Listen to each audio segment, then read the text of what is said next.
Hello friend, आज मैं एक नया चीज़ लेकर के आया हूँ, नई जानकारी जो कि बहुत ही इम्पोर्टेंट है आईटीआई के छात्रों के लिए। आईटीआई के छात्रों के लिए नई जानकारी इसलिए है कि जो आईटीआई के छात्र नया एडमिशन लिए हैं सत्र 2022 से 24 और 2022 से 23 1 ईयर वाले हों चाहे वो 2 ईयर वाले हों, दोनों के लिए बहुत ही इम्पोर्टेंट ये सूचना है जो कि आप लोगों के लिए आने वाले कल के लिए होगा। इसलिए इस सूचना को जो है स्टेप बाय स्टेप हम बताएंगे कि करना क्या है, एडमिशन के बाद क्या करना पड़ता है और कैसे हमारा रजिस्ट्रेशन होता है आईटीआई में एडमिशन के बाद।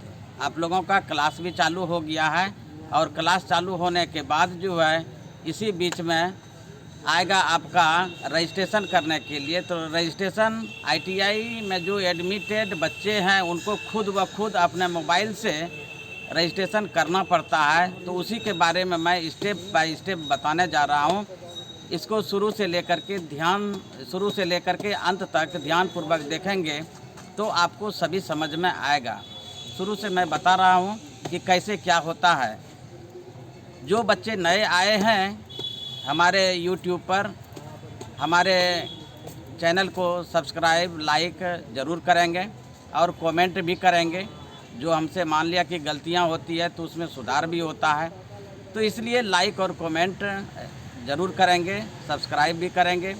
तो चलिए फटाफट मैं शुरू करता हूं कि करना क्या पड़ता है और कैसे कैसे आईटीआई में एडमिशन के बाद क्या क्या प्रोसेस होता है। तो सबसे पहला जब आईटीआई में आप एडमिशन लिए तो उसके बाद क्या होता है कि आपका जो है डॉक्यूमेंट्स एक जगह जा कर के जो जिस ट्रेड के हैं एक एक ट्रेड का एक जगह कलेक्ट हो कर के और उसके बाद उसका अटेंडेंस रजिस्टर बन जाता है। उसके मुताबिक जो है डाटा जो है उसका ले कर के प्रत्येक लड़के का जो आईटीआई में एडमिशन लिए हैं उसका डाटा NCVT MIS पोर्टल पर लोड किया जाता है सभी का। तो लोड क्या जाता है डाटा में विद्यार्थी का नाम, उसके पिता का नाम, जन्म तिथि, आधार संख्या, मोबाइल संख्या, ईमेल एड्रेस इत्यादि ये सब रहता है। तो उस समय जो है जब ये डाटा लोडिंग का काम हो जाता है तो उस समय विद्यार्थी को एक मैसेज दिया जाता है कि आपका जो गलतियां हुई है आईटीआई में आपके नाम से रिलेटेड या जन्म तिथि से रिलेटेड या फादर के नाम से या स्पेलिंग वगैरह जो भी या ईमेल एड्रेस से रिलेटेड जो भी गलतियां हुई है तो उसको जब क्लास आते हैं आईटीआई आते हैं तो रोज़मर्रे के दिनों में आपको इंस्ट्रक्टर से सूचना मिलती है कि आपसे जो गलतियां हुई है नाम में तो उसमें आप सुधार करवा सकते हैं। अगर अभी सुधार नहीं करवाए तो बाद में फिर सुधार होने का बहुत ही कम चांस होता है या आगे क्या होगा ये तो हम भी नहीं बता सकते हैं। तो इस तरह से इसमें सुधार की प्रक्रिया है। जब वो सुधार प्रक्रिया पूरा हो जाता है तो पुनः जो है NCVT MIS पोर्टल पर उसको डाटा को फीड किया जाता है और फीड करने के बाद क्या होता है कुछ दिनों के बाद तब आएगा आपको रजिस्ट्रेशन करने के लिए वहाँ DGET से जो है आता है और प्रत्येक संस्थान आएगा, चाहे वो इंडिया के किसी भी कोने में है, प्रत्येक संस्थान को मिलेगा और विद्यार्थी खुद ब खुद रजिस्ट्रेशन करेंगे। तो रजिस्ट्रेशन में आपको क्या करना है NCVT MIS पोर्टल पर जाना पड़ता है और NCVT MIS पोर्टल पर जा कर के उसमें वेरिफिकेशन करना पड़ता है। वेरिफिकेशन का जैसे ही आप क्लिक करेंगे अपना प्रोफाइल उसमें आपको एक एडमिशन रिक्वेस्ट नंबर देना पड़ता है जो कई डिजिट में रहता है, 14, 15 या 16 डिजिट में, 18 डिजिट में रहता है।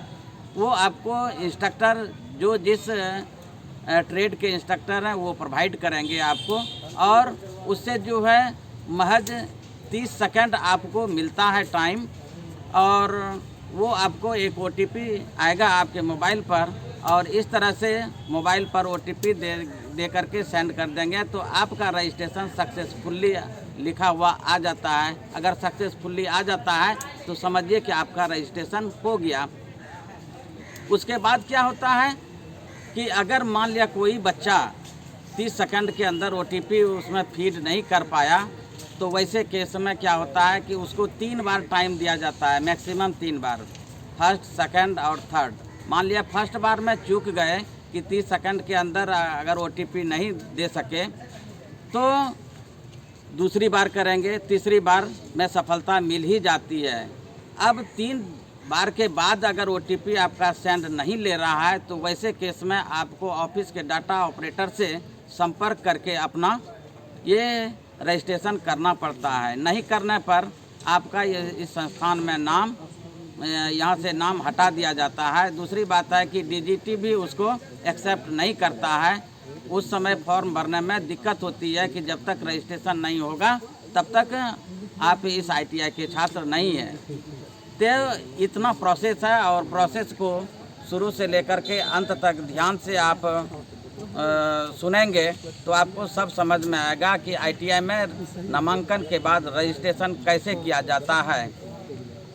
बस इतनी ही जानकारी और बहुत ही इम्पोर्टेंट जानकारी है। इसको ध्यानपूर्वक सभी छात्रों के लिए, चाहे वो किसी भी ट्रेड के हों, सभी छात्रों के लिए बराबर है। धन्यवाद।